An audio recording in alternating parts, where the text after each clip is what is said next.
Hello నమస్తే, welcome to reality check. ఆంధ్రప్రదేశ్లో కూటమి సర్కారు అధికారంలోకి వచ్చే సరిగ్గా ఏడాది పూర్తవుతోంది. ఏడాది పూర్తవుతున్న సందర్భంగా ఈరోజు అమ్మకు వందనం కార్యక్రమానికి సంబంధించి 8,200 కోట్ల రూపాయలకు పైగా నిధులను మంజూరు చేస్తున్నట్లుగా రాష్ట్ర ప్రభుత్వం ప్రకటించింది. ఎన్నికల ముందు ఇచ్చిన హామీల్లో భాగంగా సూపర్ 6 హామీల్లో భాగంగా ఇంట్లో ఎంతమంది పిల్లలు చదివితే అంతమంది పిల్లలకు కూడా అమ్మకు వందనం అమలు చేస్తున్నామంటూ చెప్తుంది. సూపర్ 6ని ఆల్మోస్ట్ అమలు చేసేసామనేది ప్రభుత్వం చెప్తున్నమాట. ఏడాది పాలన ఎలా ఉంది, అమ్మకు వందనం అంశానికి సంబంధించి వైఎస్ఆర్ కాంగ్రెస్ పార్టీ ఏమనుకుంటోంది, నిన్నటి పొదిలి పర్యటనలో వైఎస్ఆర్ కాంగ్రెస్ పార్టీకి సంబంధించిన శ్రేణులు తెలుగుదేశం పార్టీ కార్యకర్తలపైన లేకపోతే అక్కడ ఆందోళన చేస్తున్న మహిళలపైన దాడి చేశాయంటూ ప్రభుత్వం ఆరోపిస్తోంది. దీనిపైన మనతో మాట్లాడడానికి వైఎస్ఆర్ కాంగ్రెస్ పార్టీ ముఖ్య నేత మాజీ మంత్రి కారుమూరి వెంకట నాగేశ్వరరావు గారు మనతో పట్టాయిలో జాయిన్ అవుతున్నారు. సార్ నమస్తే. నమస్కారం అండి. సార్, ఏంటి ముందు ఏడాది పూర్తయిన సందర్భంగా మీ ఫస్ట్ రియాక్షన్ ఏంటి? వైఎస్ఆర్ కాంగ్రెస్ పార్టీకి సంబంధించిన ఫస్ట్ రియాక్షన్, మీరు కీలకమైన నాయకులు. మా రియాక్షన్ మొన్న 4వ తారీఖుని చూపించేస్తాం. వెన్నుపోటు అని రాష్ట్రం అంతా కూడా అన్ని నియోజకవర్గాల్లోనూ కూడా ఈ చంద్రబాబు నాయుడు గారు ఏదైతే సూపర్ 6 అంటారో, జగన్మోహన్ రెడ్డి గారు ఇచ్చినవి కూడా చేయలేదు, వాళ్ళు చెప్పిన సూపర్ 6 లేదు, అన్ని గాలికి వదిలేశారు. ఇవాళ వారం మంగళవారం వస్తే అప్పు, మరి 1,50,000 చిల్లర కోట్లు అప్పు చేస్తారు ఆల్రెడీ. కానీ అది ఏం చేశారో తెలీదు. ఒక పథకం ఇవ్వలేదు. ఈరోజు 12వ తారీఖున ఆల్రెడీ ఇస్తున్నామని చెప్పారు. ఇవాళ చాలా మంది ఎదురు చూశారు. బ్యాంకులకు వెళ్ళారు చాలా మంది, స్కూల్స్కి వెళ్ళారు చాలా మంది. ఇవాళ వేసేస్తున్నారని చెప్పారు. ఇవాళ మేము పాలాభిషేకం చేస్తున్నాం, ఆ పాలాభిషేకానికి రావాలని తెలుగుదేశం వాళ్ళు మా వాళ్ళని కొంత కవ్వించడం కూడా చేయటం జరిగింది. కానీ మరేమో కొంతమంది ఏమో పాలు ఇరిగిపోయినాయి అంటున్నారు, మళ్ళీ వేరే టైం పెట్టుకుంటామని అంటున్నారు. రకరకాలుగా వాళ్ళు ఉన్నాయి. అసలు ఏం మాట్లాడుతున్నారో వాళ్ళకే తెలియట్లేదు. అంటే 45 ఏళ్ళ ఇండస్ట్రీ అనే చంద్రబాబు నాయుడు గారు సూపర్ 6 గురించి చెప్పి, కానీ అవి నేను బటన్ నొక్కటం పెద్ద కష్టం ఏమన్నా, మంచం మీద పడుకుని లేకనేని ముసలమ్మ బటన్ నొక్కుద్ది, నేను సంపద సృష్టిస్తాను, నేను సంపద సృష్టించి పేదవారికి పంచుతానని చెప్పాడు ఆయన. మరి ఎలా అధికారంలోకి వచ్చిన తర్వాత మన అసెంబ్లీలో ఈ సూపర్ 6 చూస్తుంటే నాకు భయం వేస్తుంది అంటాడు. మళ్ళీనేమో సంపద సృష్టించటం ఎలాగో నా చెవిలో చెప్పండి అంటాడు. ఎట్లన్నా ఇప్పుడు అమ్మకు వందనం ఇస్తున్నాడు, 8,250 కోట్లు ఎంతో ఇవ్వాలి కదండి. మీకు గ్యాస్ బండలు ఇస్తున్నాను 3 బండ్లు అని చెప్పి అనౌన్స్ చేశారు. ఎంతమందికి ఇచ్చారు, ఎన్ని బండ్లు ఇచ్చారు? సరే, మొదటి ఇయర్లో 1 బండి ఇచ్చారు, ఈ సంవత్సరం అయితే 3 ఇస్తారు. అంతా అందరికి ఇవ్వలేదు కదండి. చాలా మందికి మాకు 16% ఇచ్చారేమో, 18% ఇచ్చారేమో, మాకే బండ్లు రాలేదని చాలా మంది అల్లాడిపోతా ఉన్నారు. చేత ఏదైనా అమలు చేశారు, పెన్షన్లు అమలు చేశారు, 4,000 రూపాయలు పెన్షన్ ఇస్తారు. పెన్షన్ మాత్రం ఇచ్చారు, 4 లక్షల మందికి కట్ చేశారు పెన్షన్. ఆల్రెడీ కోత మీకు తెలియదేమో. మీకు ఏదైనా సరే జగన్మోహన్ రెడ్డి గారు ఆ 3,000 రూపాయలు ఇచ్చేటప్పుడు ఎంత డబ్బు అయితే ఖర్చు పెడుతున్నారో ఆ డబ్బుకి రావటానికి ఉన్న వాళ్ళని కట్ చేసే కార్యక్రమం మొదలెడుతున్నారు. ఇంకా తగ్గిపోయే కార్యక్రమం జరుగుతుంది. పెన్షన్స్ తగ్గుతాయి. అలాగే అమ్మఒడి అయితే మీరు 42 లక్షల మంది కుటుంబాలకి ఇస్తే ఆయన ఇప్పుడు 67 లక్షల మంది పిల్లలకి ఇస్తున్నారు. అవునండి. ఆయన నీకు 15 నీకు 15 నీకు 18 నీకు 18 ఇంటింట్లో ఉన్న పిల్లలందరికీ ఇస్తాను, ఇంకా పిల్లల్ని కనండి కావాలంటే అని చెప్పున్నాడు ఆయన. ఇప్పుడు అవన్నీ లెక్కేస్తే చాలా అవుతుంది అది, కానీ ఆ లెక్క అంతా కూడా ఇచ్చే పరిస్థితులు ఏం కనపడతలేదు. ఇప్పుడు కూడా దాన్ని ఫిల్టర్ చేసేసే పరిస్థితిలో ఉన్నాడు ఆయన. ఇంకా నేనంతా సరి చేసిస్తాను, ఇవాళ పడిపోతుందని చెప్పి చాలా మంది ఎదురు చూశారు. ఇవాళ లెక్కల్లోకి వెళ్తున్నాం అని చెప్పి దాన్ని అంతా తయారు చేస్తున్నాం అని చెప్పారు. అంటే తయారు చేసేది ఎన్ని నెలలు పడుతుందో, మళ్ళీ ఎన్ని సంవత్సరం పడుతుందో మనకు తెలీదు. ఆల్రెడీ ఒక సంవత్సరం ఎగరగొట్టేశారు. 1 ఇయర్ ఎగరగొట్టేసేసి ఈ సంవత్సరం ఇచ్చే కార్యక్రమం చేయడానికి చూస్తున్నారు. ఈ సంవత్సరం ఇచ్చేది కూడా మీకు పూర్తిగా ఇస్తారనేది నమ్మకం కలుగుతుంది. కాదు సార్, అకాడమిక్ ఇయర్ స్టార్ట్ అయింది. ఈరోజు అడ్మిషన్స్ ఎన్ని వస్తాయి, పిల్లలు ఎంతమంది చేరారు ఏంటనేది 1 వారం రోజులు టైం పడుతుంది కదా. అవునండి, ముందు డేటా పుస్ట్ నుంచి తీసుకోవాలి కదండి. అది అడ్మిషన్ ఈ రోజే అవుతాయి కదా. ఫస్ట్ క్లాస్ అడ్మిషన్ అయ్యేది అన్ని కూడా కొంతవరకు చేస్తే ఇవాళ ఫస్ట్ క్లాస్ అయ్యేది తీసుకుంటే సరిపోతుంది కదండి. డేటా మొదలెట్టాలంటే అసలు ఇవ్వాలనుకుని చేయాలనుకుంటే డేటా ఎప్పుడో తీసుకుని ఉండాలి. ఇవాళ ఫస్ట్ ఇయర్ది ఒకటే పెండింగ్ ఉండేది.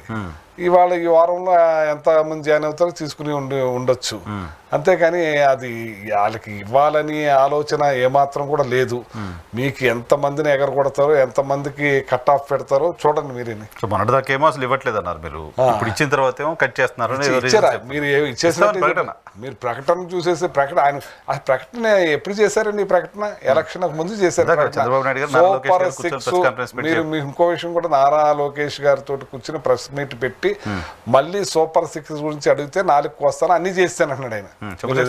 మీరు ఎక్కడ చేశారు చెప్పండి, ఏది చేశారు చెప్పండి.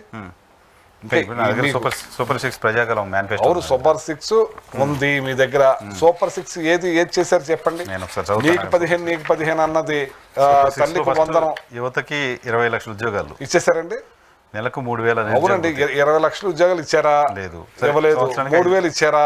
రాలేదు. సంవత్సరం అయిపోయింది, ఆ ఊసే లేదు. స్కూల్కి వెళ్ళే ప్రతి విద్యార్థికి 15,000 అన్నారు. ఆ 15,000 13,000 చేశాను అన్నాడు. గతంలో మీరు కూడా 13,000 ఇచ్చారు. 13,000 ఇచ్చాం. దానికి ఏమన్నాడు, 2,000 ఎగ్గొట్టేసాడని చెప్పి ఇదే లోకేష్ గారు హేళన చేశాడు ఆయన. ఇప్పుడు ఇవాళ డైరెక్ట్ గా మేము 13,000 ఇస్తాం అని అంటున్నారు. ఎది కూడా ఇస్తారో లేదో తెలియదు. ఇంకా మీరు ఇస్తారు. ఎలక్షన్ ముందు చెప్పారండి, సూపర్ సిక్స్ నాకు పెద్ద లెక్క, 14 లక్షల కోట్లు అప్పు ఉందన్నప్పుడే ఆయన ఇస్తానన్నాడు. ఇవాళ 6 లక్షల కోట్ల చిల్లరే అప్పు ఉంది వాళ్ళ అసెంబ్లీ లెక్కల ప్రకారంగా. అందులో జగన్మోహన్ రెడ్డి గారు చేసింది 3 లక్షల చిల్లరే. 3 లక్షల జిల్లాలో 2,90,000 పంచారు. 2,70,000 డిబిటీ ద్వారా కొట్టేసాం మొత్తం అందరికి, ప్రజలకి. అసలు మీరు ఇంతకన్నా పారదర్శకంగా చేసిన జగన్మోహన్ రెడ్డి గారు ఇవాళ 1,65,00,000 70,00,000 అప్పు చేసి ఉన్నారు ఇప్పటికి. మరి వాళ్ళు ఏం చేశారో తెలియదు. 1,50,000 కోట్లు చిల్లర అప్పు చేస్తున్నారు. అది ఏం చేశారో తెలియదు. మీ ఒక పథకం కొనసాగించలే, ఏమీ చేయలేదు, కానీ అప్పు మాత్రం అయిపోయింది. ప్రతి మహిళకి 1,500, ప్రతి మహిళకి 18,000 ఏదండి అక్కడ? ప్రతి ఏడాది ఉచితంగా 3 సిలిండర్లు. ఎక్కడ? మహిళలకు ఉచిత బస్సు ప్రయాణం. బస్సు ఎక్కడ? Super six. చాలా మంది ఈ మధ్యలో ఈ సోషల్ మీడియాలో ఎటకారం ఎక్కువైపోయిందండి. అబ్బే మేము రోజు హైదరాబాద్ వెళ్ళి వచ్చేస్తున్నామండి, మేము రెస్ట్ లేదండి అసలు, నన్ను బస్సు ఫ్రీ, మీకు తెలియదా, మాకు వేసారండి బస్సు అండి అంటాడు. వాడు అంటాడు మాకు మొత్తం పథకాలన్నీ వచ్చేసినాయండి, 1,50,000 వచ్చినాయండి మా ఇంటికండి. మీకు ఇంకెక్కువ గోదావరి కొంచెం ఎటకారం ఎక్కువగా మీ దగ్గర. మా దగ్గర నాకే నవ్వు వస్తూ ఉంటుందండి అసలు.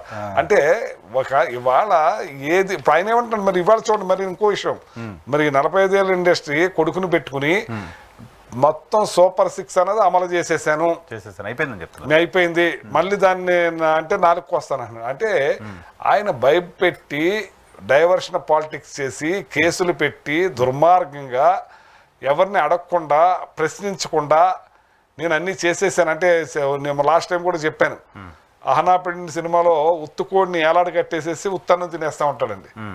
అలాగే ఇప్పుడు ఆయన అన్నాడంటే అన్నీ అయిపోయినట్టు లెక్క.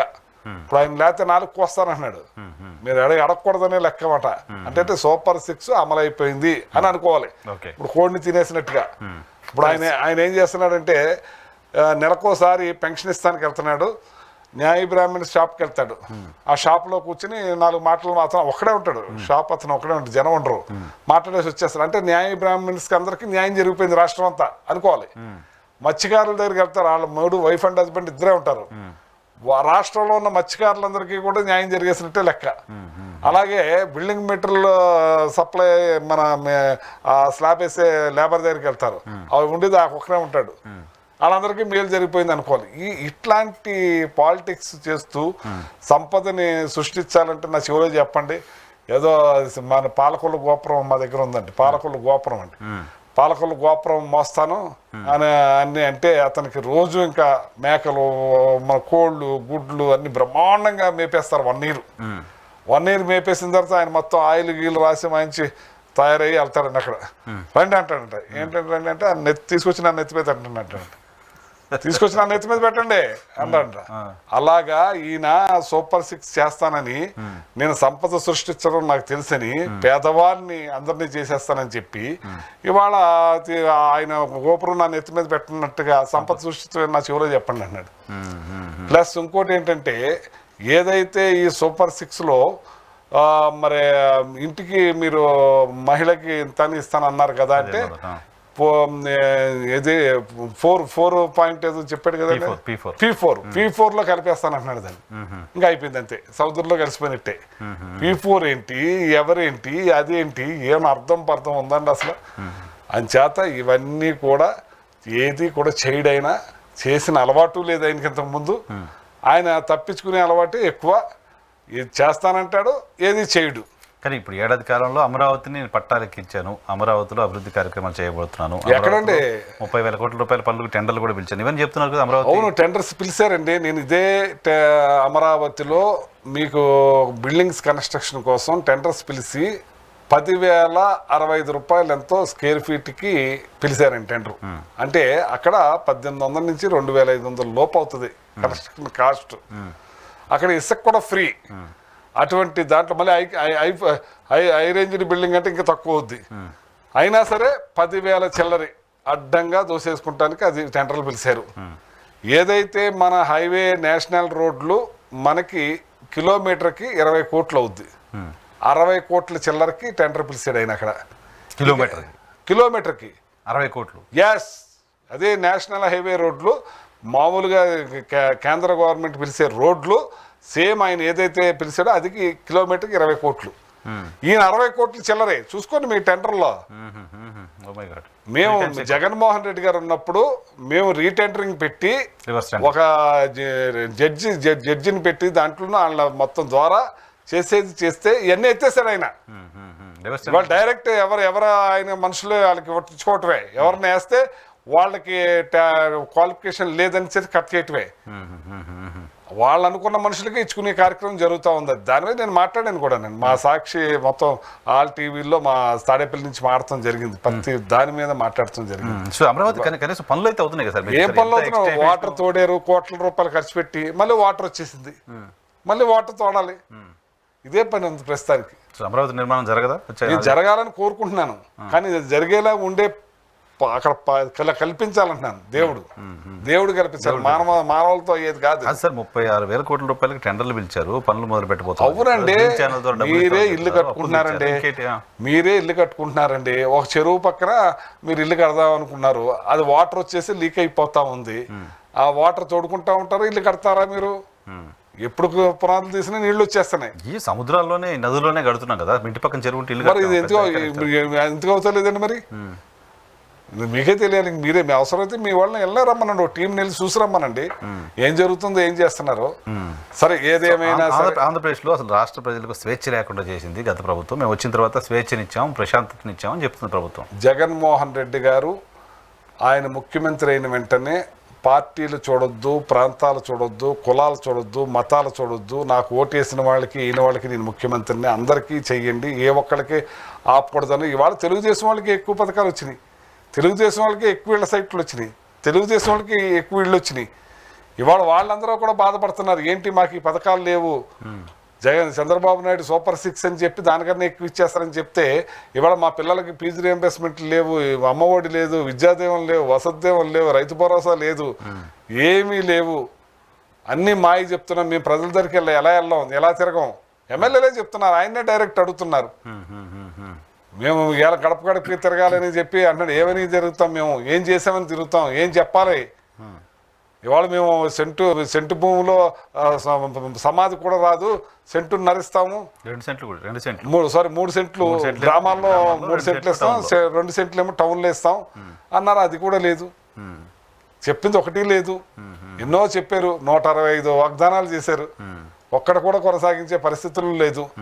కనీసం జగన్మోహన్ రెడ్డి గారు చేసినవి కూడా చేయట్లేదు ఆయన. సూపర్ 6 పక్కన పెట్టండి, జగన్మోహన్ రెడ్డి గారు ఏదైతే కంటిన్యూ చేశారో అది కంటిన్యూ అవుతలే. ఒక్క పెన్షన్ మాత్రం 1000 రూపాయలు పెంచారు, కానీ 4 లక్షల మంది తగ్గిస్తున్నారు ఇప్పుడు. ఓకే, సో స్వేచ్ఛ లేదా? కేసులు అవునండి, గతంలో మేము ఏమి వేధించామో అందరికీ తెలుసు. మాకు అన్ని ఇప్పుడు నేర్పుతున్నారు. ఇవాళ రోజు కొట్లాటలు, నరకటాలు, కొట్టాలు, కేసులు, అరెస్టులు. ఐపీఎస్ అధికారులు మేము ఎప్పుడైనా అరెస్ట్ చేసామా చెప్పండి? వేధించటం అంటే వీళ్ళు వేధించటం లేదా? ఇవాళ ఇంతకుముందు వేధించలేదా? మేమేం వేధించలే, వాళ్ళు వేధించారని అనుకుంటున్నారు అంతే. సో ఇప్పుడు వరుసగా మీ పార్టీకి సంబంధించిన నాయకులు, కార్యకర్తల పైన అరెస్టులు చేస్తున్నారు, కేసులు పెడుతున్నారని మీరు మాట్లాడుతున్నారు. మీరు చేసిన దానికి అది రిప్లికా, మీరు గతంలో చేశారు కాబట్టి ఇప్పుడు అదే మీకు దొరుకుతుంది. మేము అలా ఎవరిని చేయలేదే. మేము ఇప్పుడు చంద్రబాబు నాయుడు గారిని అరెస్ట్ చేస్తానంటే అది ఆల్రెడీ ఈడీ కేసు ఉంది, దాని మీద సెంట్రల్ గవర్నమెంట్ కూడా ఉంది, ఆ కేసులు ఉన్నాయి కాబట్టి అయ్యింది దానికి ఆధారాలతోటి. మాకు ఏమీ లేకుండానే కేసులు కదా, ఇలా జడ్జిలు ముట్టికాయలేస్తున్నారు కదా. ఏదైతే కొమ్మినేని గారిని అరెస్ట్ చేశారో ఎస్సీ అట్రాసిటీ కేసు ఇక్కడ మనం కూర్చొని మాట్లాడుకుంటున్నాం. మీరు యాంకర్గా మీరు చేస్తున్నారు, నేను ఇక్కడ కూర్చొని మాట్లాడుతున్నాను. ఇక్కడ మీకు సంబంధం ఏంటి? నేను ఏదన్నా వల్కర్గా మాట్లాడితే నా మీద కేసు పెట్టాలి, కానీ మీకు సంబంధం ఏంటిది? కంట్రోల్ చేయాలి కదా. మీరు కంట్రోల్ చేశారు కదా, మీరు ఆయన కూడా కొమ్మినేని కూడా చేశారు కదా. ఇలాంటి వల్కర్ మాట్లాడకూడదని చెప్పి ఆపేయండి అని చెప్పి తప్పని చెప్పారు కదా ఆయన. క్షమాపణ కూడా చెప్పారు కదా. మా యాజమాన్యం క్షమాపణ చెప్పారు కదా.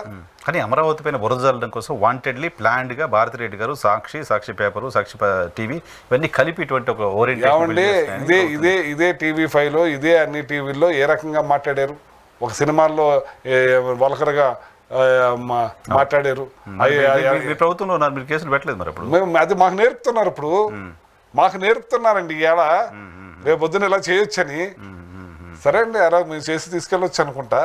అది మీరు కలలు కంటున్నారు, భ్రమల్లో ఉన్నారు, మళ్ళీ అధికారంలోకి వస్తామని. అంత సినిమా లేదు మీకు అని ప్రభుత్వం చెప్తుంది. వాళ్ళు ఏ రకంగా వచ్చారో ఇవాళ మా గండికోట శ్రీకాంత్ రెడ్డి కూడా చెప్తున్నాడు. 30,000 ఓట్లు ఎక్కడి నుంచి వచ్చినాయో తెలియదు, ఓవర్సెట్ వాళ్ళకే పడిపోతాయంటే ఇది నమ్మకరాజ్యంగా లేదు. ఇది ఈవీఎంలు జరిగినాయని రాష్ట్రం అంతా దేశం అంతా కోడైపోతున్నాయి. ఇక్కడ ఈవీఎంలతో వచ్చి ఉన్నారు.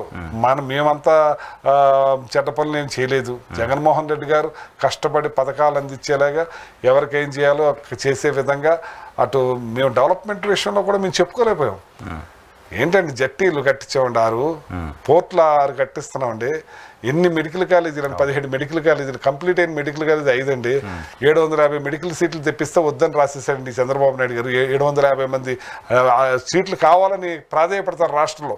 వచ్చిన సీట్లను పోగొట్టిన వ్యక్తి ఈయనే.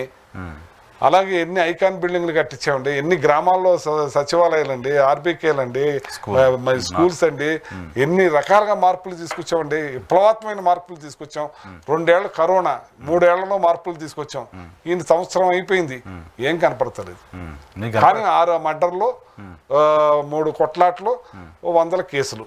ఈ మాత్రం కేసులు అంటే మీరు ఇంకా ఒక రౌడీజం చేస్తున్నట్లుగా, ఒక రౌడీలకు మద్దతు ఇస్తున్నట్లుగా వైసీపీ బిహేవ్ చేస్తుంది. తెనాల్లో రౌడీ షీటర్లను జగన్మోహన్ రెడ్డి పరామర్శించడం ఏంటి, పొదులికెళ్ళి అక్కడ నిరసన చేస్తున్న మహిళలపైన రాళ్లతో దాడులు చేయించడం ఏంటి అని చంద్రబాబు నాయుడు గారు మాట. ఇవాళ చెప్తున్నానండి, మానవత్వం, సమానత్వం, మనుషుల్ని మనుషులుగా చూడాలి.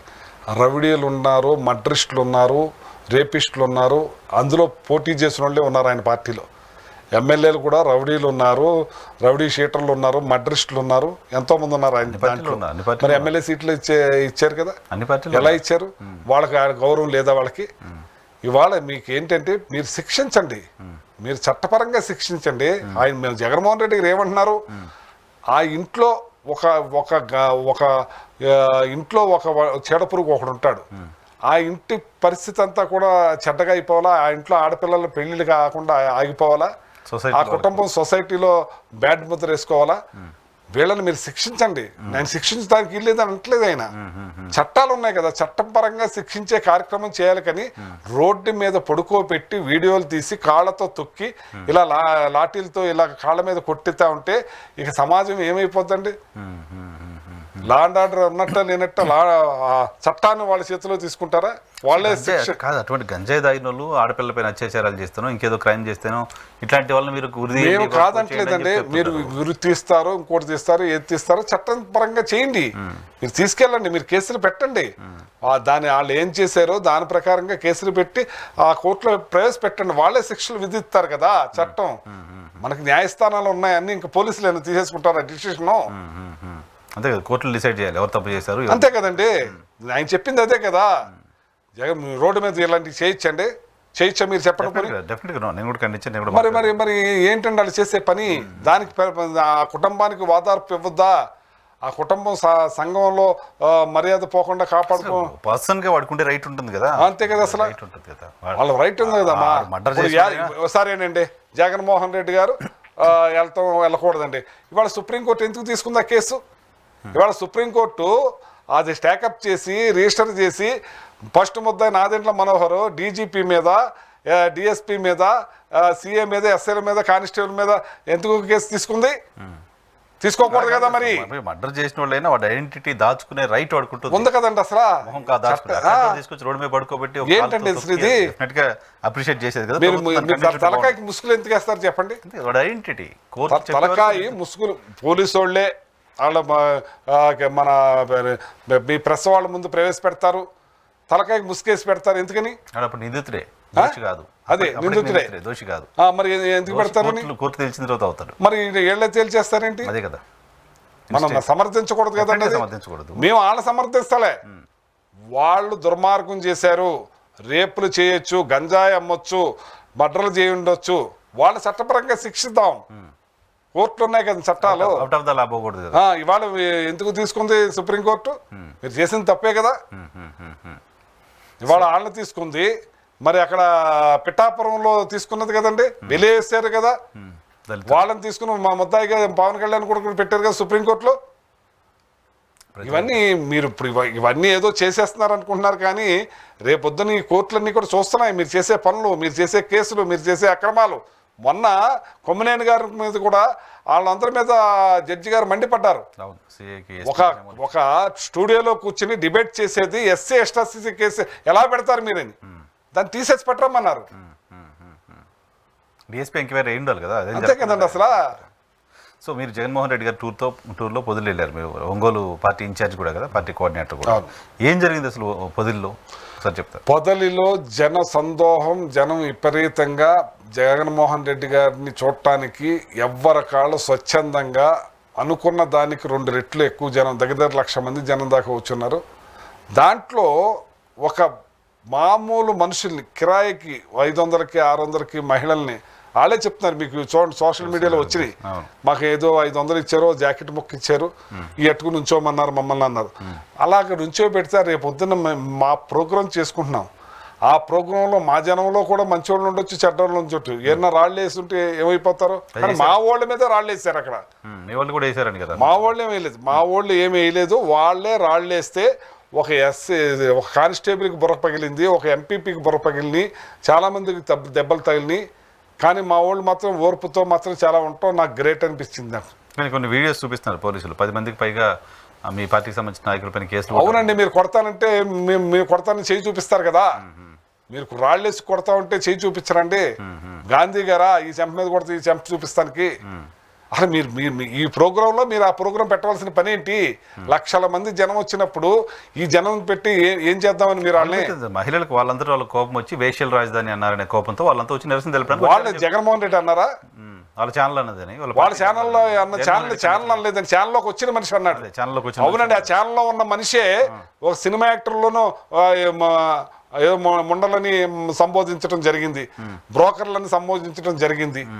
మరి అలాగే హోమ్ మినిస్టర్గా ఉన్న ఆవిడే భారతమ్మ అంటారు. మరి అన్ని చెప్తారా? అంటే మీరే వద్దులేండి అని అంటారు. మరి మరి ఏంటండి అది? దానికేంటి దీనికేంటి? అక్కడ కొమ్మినేని ఒక పెద్ద మనిషి, ఆయన ఎప్పుడు కూడా తప్పు మాట్లాడేవాడు కదా, ఖండిస్తాడు, అలౌ చేయడు. అలౌ చేయలేదు కూడా ఆ రోజున. ఆ రాజుగారు కూడా మళ్ళీ రిప్లై ఇచ్చుకున్నాడు. నేను మాట్లాడింది అన్ని పత్రికల్లో వచ్చినాయి, ఈనాడులో కూడా వచ్చింది, దక్షిణకానికల్లో వచ్చింది, అన్నింటిలోనే వచ్చింది. నేను అమరావతి చుట్టుపక్కల గ్రామాల్లో జరుగుతుందని చెప్పాను, కానీ నేను అమరావతి అని అనలేదు నేను అని ఆయన అంటాడు. సరే, ఏదేమైనా ఒక ఛానల్లోకి వచ్చి మాట్లాడిన వ్యక్తి గురించి ఆ కొమ్మినేని గారిని అరెస్ట్ చేయటం, ఇది ప్రజలందరూ కూడా తప్పుపడుతున్నారు. ఇది కక్ష సాధింపు చర్యల్లో ఉన్నారంతే. ఓకే, చివరిగా జగన్మోహన్ రెడ్డి గారి అరెస్ట్కి సంబంధించిన చర్చ జరుగుతోంది. అరెస్ట్ జరుగుతుందనే భయం ఏమన్నా ఉందా మీ పార్టీకి? జగన్మోహన్ రెడ్డి అన్న ఆయన భయం అన్నది ఎరగని మనిషి. 16 నెలలు జైల్లో పెట్టినా ఎవరిని లెక్క చేయకుండా మళ్ళీ వచ్చి పార్టీని అధికారంలో తీసుకొచ్చిన మనిషి. ఇవాళ వాళ్ళు కుతంత్రాలు ఇవన్నీ కూడా ఏం చేసినా సరే ఆయన లెక్క చేసే మనిషి కాదు, భయపడే మనిషి కాదు. ప్రజల కోసం ఎందాకైనా వచ్చే మనిషి అంతే. ఆయన పద్ధతిగానే ఉంటాడు, పద్ధతి తప్పి మాత్రం ఉండడు. ఆయన అరెస్ట్ చేస్తారా? అరెస్ట్ చేస్తే ఆయన ఏమి లెక్క చేసే మనిషి కాదని నేను చెప్తున్నాను. అరెస్ట్ చేస్తారో లేదో వాళ్ళకి తెలుసు, నాకేనో తెలుసు. చేస్తారు మీ మనసులో ఏముందో నాకు తెలుస్తుందా? ఆ చంద్రబాబు నాయుడు మనసులో ఏముందో ఆయన మనసులో ఏముందో కదా, తప్పు చేశారా లేదా అని. మద్యంలో వేల కోట్ల రూపాయలు దోచేశారని తప్పు ఇప్పుడు జరుగుతుందండి. మద్యంలో తప్పు ఇప్పుడు జరుగుతుందంటే కుటుంబాలు నాశనం అయిపోతున్నాయి. మంగళసూత్రాలు తెంపుకొచ్చి మందు తాగే పరిస్థితికి అయిపోయింది. ఎంచేతంటే జగన్మోహన్ రెడ్డి గారు ఒక రేట్ని ఫిక్స్ చేసి 9:30 దాటితే అమ్మకుండా చేశారు. ఇవాళ తెల్లవార్లు మద్యం జరుగుతుంది. తాగాలనుకున్నప్పుడు ఇంట్లోంచి డబ్బులు వచ్చేసి తెల్లవార్లు తాగుతున్నారు. అదే నా కాన్స్టిట్యున్సీలో ఒక 3:30కు ఒక అతను చంపేశారు. ఒక అతన్ని అయితే బుర్ర పగల కొట్టేశారు, పర్మిట్ రూమ్లోనే చంపారు. ఇలాంటివన్నీ జరుగుతున్నాయి. మీరు టైంలో చీప్ లెక్కర్ 230 రూపాయలు 250 రూపాయలు, ఇప్పుడు 99 రూపాయలు చేశారు. 99 రూపాయలు ఎక్కడదండి, 120 130 వాళ్ళు ఇష్టం వచ్చినట్టు అమ్మేసుకుంటున్నారండి. 99 రూపాయలు మీరు ఇప్పించండి. 99 రూపాయలు మా జనానికి ఇప్పించండి. 250 పెడితే వాడికి 2 కోట్లు వస్తాయి కదా. 2 కోట్లు ఇచ్చినప్పుడు తెంపాల్సిన అవసరం ఏముంటుంది? 2 కోట్ల తాగి తెల్లారి పనికి వెళ్ళకుండా పడుకుని జగన్మోహన్ రెడ్డి గారు 1 క్వార్టర్ తాగేవాడు, శుభ్రంగా ఇంటికి వెళ్ళి పడుకునేవాడు, మళ్ళీ పని చేసుకునేవాడు, కుటుంబం అంతా చల్లగా బాగుండేది. ఇవాళ పరిస్థితి దారుణాతి దారుణం. కావాలంటే వెళ్ళమనండి, మీ వాళ్ళని సర్వే చేయమనండి. దారుణాతి ఇవన్నీ ఎందుకంటే ఏబిఎన్ ఇవాళ చూడండి, ఏబిఎన్ దాంట్లోనే వాళ్ళు చెప్తున్నారు ఇవాళ ప్రతి ఎమ్మెల్యే ఇష్టం వచ్చినట్టు దోసుకుంటున్నారు, లెక్కర్ షాపుల్లో దోసుకుంటున్నారు. అది ఏబిఎన్ వాళ్ళ స్ట్రాటజీ అనిపించట్లా? మీరు ప్రభుత్వం చేసే ఇష్యూస్ అన్ని తీసి అవును నాకు తెలుసండి స్ట్రాటజీ ప్రభుత్వం చేసేదే కదా చెప్తున్నారు. అది కాదండి, ప్రభుత్వం చేసేదే కాబట్టి వాళ్ళ ఎమ్మెల్యేలే కాబట్టి వాళ్ళు ఇదే కాబట్టి వాళ్ళదే అంటారు ఛానల్. ఇప్పుడు అదే సాక్షిలోనూ మీరు చెప్తే నమ్మరు, అది వాళ్ళే చెప్తున్నారు కదా. ఎంత దారుణంగా ఇసుక మట్టి ఒకటి కాదు అన్ని దోసేసుకుంటున్నారని. ఇంకెంతకన్నా ఏం చేయాలండి? మరి ఆయన మా అధినాయకుడు పగ్గాలు వదిలేశాడా? చంద్రబాబు నాయుడు గారికి మరి పగ్గాలు వదిలేశాడా అంటున్నానండి. ఏం చేస్తున్నాడు తెలియదా? అదే అంటున్నానండి. సరే చూద్దాం. Thank you very much sir మాకు సమయం కేటాయించినందుకు. ఇది నైస్ తో స్పెషల్ రియాలిటీ చెక్ చూస్తూనే ఉండి. Thank you.